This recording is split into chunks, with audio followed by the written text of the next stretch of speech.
Hi, this is Denis Campbell of Worldview, and this is the Monday Line, but unfortunately we're doing it on Tuesday because we were so busy with the events going on in Baghdad.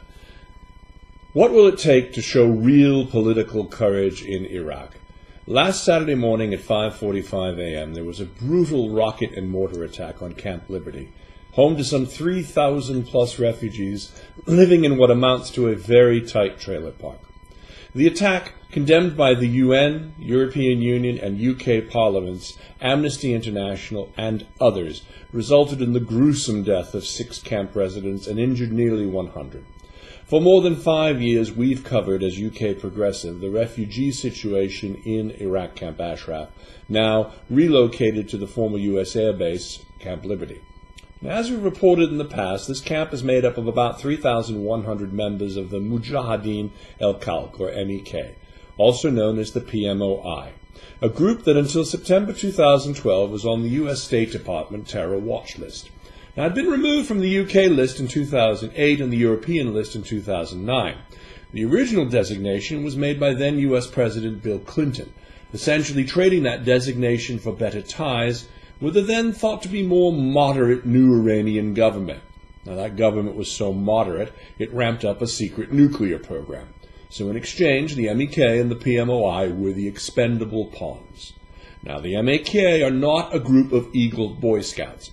They were ruthless fighters against the Iranian regime for 2 decades. And for 25 years, they lived in Camp Ashraf, 60 miles east of Baghdad and 60 miles from the Iranian border. The camp was its own city, though, and it's 80 times the current Liberty setup, with roads and water systems built up over decades. When the U.S. Status of Forces Agreement, SOFA, expired in 2010, and combat troops first were confined to base, then left Iraq altogether, the residents were essentially issued an ultimatum by the government of Iraq's Prime Minister, Nouri al-Maliki: either move or be forcibly repatriated to Iran, where all would face certain death for their role in resistance and revolution. Now, the UN and U.S. Provisional Authority are responsible for camp safety, but they have no backup, and they're no match for the Iraqi army and SWAT police loyal to al-Maliki. And PM al-Maliki, eager for peace and stability with Iran and relative internal quiet between the Shia and Sunni Muslim communities, is willing to look the other way when attacks like Saturday's happen. Now, one of the most difficult parts of covering this story are the multiple and conflicting sides in this worsening humanitarian crisis. The U.S. was responsible for security of camp residents, yet have no troops on the ground with which to protect them. The al-Maliki government wants peace with Iran and sees the MEK in Camp Liberty as a threat because there could be civil war in Iraq, or worse, with Iran. The Iranian government propaganda machine will flood this article, this newscast, with comments to show they had nothing to do with the attack. And while there are allegations that members of the MEK once fought alongside Saddam Hussein in Iraq's fight against Iran, times have changed dramatically. What we know for certain is that when the U.S. invaded Iraq in 2003, they and the UN provided protection for the camp in exchange for the MEK disarming. Once they left the camp exposed, there were 3 brutal attacks in as many years. What we do know is that 38 missiles hit Camp Liberty, and the National Council for Resistance in Iran alleged that there are another 60 aimed at the camp and 5 unexploded missiles still inside.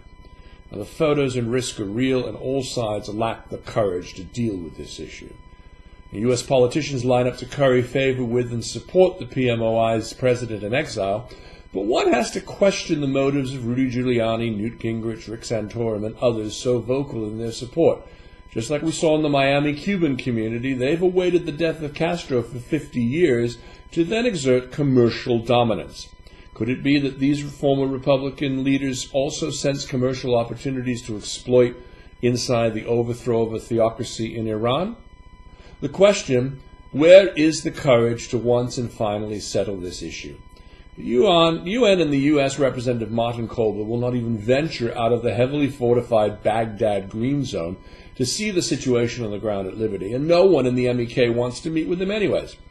Medical supplies are needed, water is needed, residents' belongings are needed from the old location at Camp Ashraf. The PMOI, MEK, EU, and UK all call for the residents to be returned to their home in Camp Ashraf, but the real solution is to relocate them completely out of harm's way. But no one has stepped forward to help. In the meantime, whose lottery number will come up in the next big attack? This is no way for anyone's family to live.